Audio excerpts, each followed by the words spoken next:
اور آج کے روز تیری نظر کیا کروں جانا، جہاں تو پہلے ہی تیرے نام لگا رکھی ہے، جہاں تو پہلے ہی تیرے نام لگا رکھی ہے۔ اے میری صبح کے تارے تیری خاطر میں نے، اور اے میری صبح کے تارے تیری خاطر میں نے اپنے ہر سانس کے ہونٹوں پہ یہ دعا رکھی ہے۔ عزم و اقرار کا تجدید وفا کا دن ہے، یہ جو تیری آج کا دن تیری سالگرہ کا دن ہے۔ میں گزارش کروں گا قاری مدثر مصطفیٰ صاحب سے دعائیں اور اپنی حاضر دعائیں۔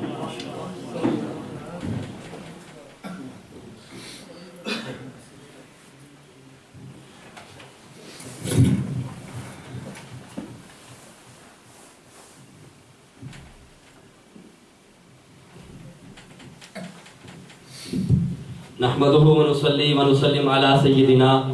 ومولانا محمد رسوله النبي الأمين المكين الحنين الكريم الرؤوف الرحيم، أما بعد فأعوذ بالله من الشيطان الرجيم، بسم الله الرحمن الرحيم۔ قل بفضل الله وبرحمته فبذلك فليفرحوا، صدق اللہ العظیم۔ علم و عرفان کا پیکر ہے ہمارا قائد،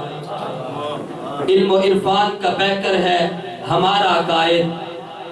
عاشق ساقی کوثر ہے ہمارا قائد، فن گویائی میں برتر ہے ہمارا قائد، زندگانی کا سمندر ہے ہمارا قائد۔ اپنے مردوں کے فسانے نہ سناؤ ہم کو،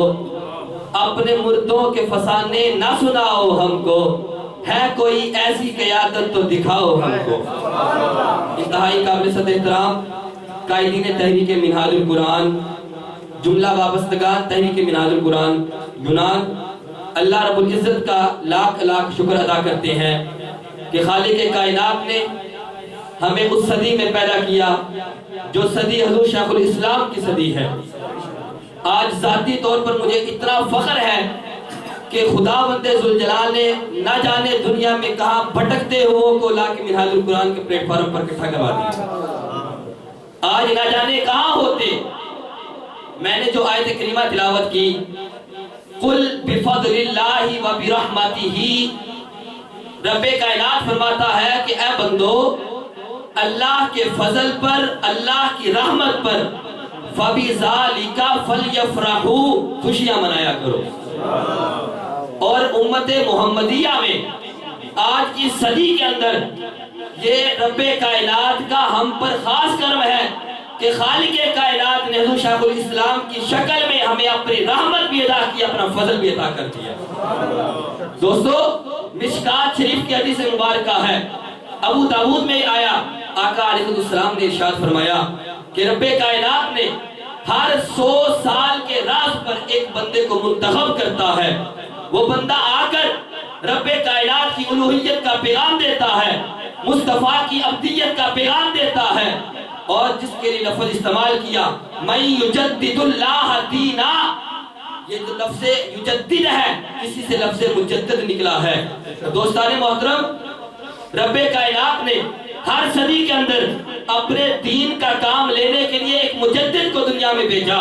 تو پہلی صدی میں امام اعظم عمر بن عبدالعزیز کو مجدد قرار دیا گیا، دوسری صدی میں امام شافعی کو مجدد قرار دیا گیا، تیسری صدی میں امام احمد بن حنبل کو مجدد قرار دیا گیا، چوتھی صدی میں امام برحاقی کو مجدد قرار دیا گیا، پانچویں صدی میں شہنشاہ بغداد شیخ عبد القادر جیلانی کو مجدد قرار دیا گیا، اور امام غزالی کو مجدد قرار دیا گیا، چھٹی صدی میں خواجہ معین الدین چشتی اجمیری کو مجدد قرار دیا گیا، اور امام فخر الدین رازی کو مجدد قرار دیا گیا، ساتویں صدی میں امام تاج الدین سبکی کو مجدد قرار دیا گیا، آٹھویں صدی میں امام حجر اسقلانی کو مجدد قرار دیا گیا، نویں صدی میں امام جلال الدین سیوطی کو مجدد قرار دیا گیا، 10ویں صدی میں امام قسطلانی کو مجدد قرار دیا گیا، 11ویں صدی میں مجدد الفسانی کو مجدد قرار دیا گیا، 12ویں صدی میں اورنگزیب عالمگیر کو اور ملا جیون کو مجدد قرار دیا گیا۔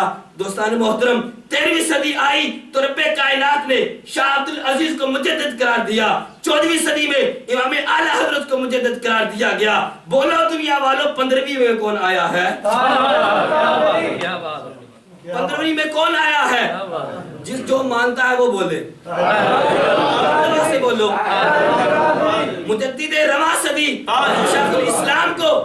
ہمارے لیے منتخب کر کے بھیجا کہ لوگوں طاہر القادری کو بھیج رہا ہوں، جاؤ اس سے رہنمائی لے آؤ۔ آخری بات اس کرتا چلوں اور اس کے بعد بات ختم کروں گا۔ مصطفی اسٹوڈنٹ موومنٹ کے سابق صدر چودھری تجمل حسین جٹ وہ فرماتے ہیں میں پشاور یونیورسٹی کے اندر وزٹ پر تھا، آج نام لیوا تو ہے، میں پشاور یونیورسٹی کے وزٹ پر تھا، میں نے دیکھا کہ رات کے سناٹے میں رات کی تاریکی میں سب طالب علم سو چکے، خواب و خرگوش کے مزے لے رہے ہیں۔ میں نے دیکھا کہ میرا ایک دوست مجھے گھمانے کے لیے یونیورسٹی میں لے گیا کہ آؤ آپ کو سیر کرواتے ہیں، وہاں پر لے کر گئے تو سابق صدر مصطفی اسٹوڈنٹ موومنٹ کے پوچھتے ہیں کہ اللہ کے بندے تیرے باقی دوست سو چکے، تجھے نیند کیوں نہ آئی؟ دوستو اس طالب علم کا جواب دل کی تختیوں پر لکھ لو، اس طالب علم کا جواب دل کی کانوں سے سماعت فرماؤ۔ اس نے کہا جب میں اپنے بستر پر جاتا ہوں، جب میں لیٹنے کے لیے جاتا ہوں، صرف اس تصور کے ساتھ نیند مجھ سے دور ہو جاتی ہے، میں اپنے قائد کی سفید بالوں کو دیکھتا ہوں، میں اپنے قائد کی داڑھی کے سفید بالوں کو دیکھتا ہوں کہ جو خواب حضور شیخ الاسلام نے انقلاب کا دیکھ رکھا ہے، جو خواب حضور شیخ الاسلام نے پاکستان کی دھرتی پر مصطفی انقلاب کا دیکھ رکھا ہے، کہیں وہ شرمندہ تعبیر نہ ہو سکے۔ جب میں یہ سوچتا ہوں کہ جو قائد رات کے 22 گھنٹے تک جاگتا رہتا ہے کہ کہیں احادیث کا ذخیرہ اکٹھا کر کے امت محمدیہ کو دیا جائے، وہ شخص کہتا ہے جب یہ سوچتا ہوں نیند آنکھوں سے دور ہو جاتی ہے۔ دوستو پیغام یہ ہے منہاج القرآن کا، اگر زندگی میں تبدیلی لانا چاہتے ہو تو شرط یہ ہے اپنی آنکھ کو میرے قائد کی آنکھ میں بیعت کرنا ہوگا،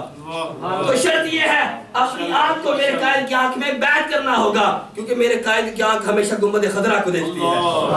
اپنی سوچ کو میرے قائد کی سوچ میں بیعت کرنا ہوگا، کیونکہ میرے قائد کی سوچ ہمیشہ مصطفیٰ کی سیرت کو سوچتی ہے،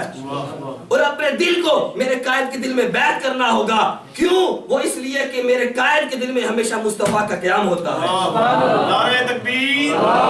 نعرہ رسالت،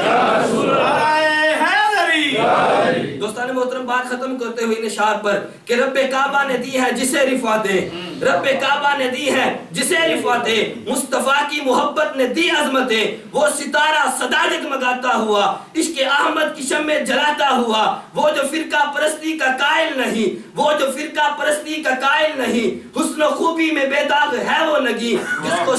جس کو شاہ خطابت زمانہ کہے، جس کو شاہ خطابت زمانہ کہے، جس کی محفل کا موسم سہانا رہے، جس کو شاہ خطابت زمانہ کہے، جس کی محفل کا موسم سہانا رہے، ارے وہ جو غمخوار امت رہے ہر گھڑی، شیخ الاسلام وہ طاہر القادری۔ ماشاءاللہ، بہت بہت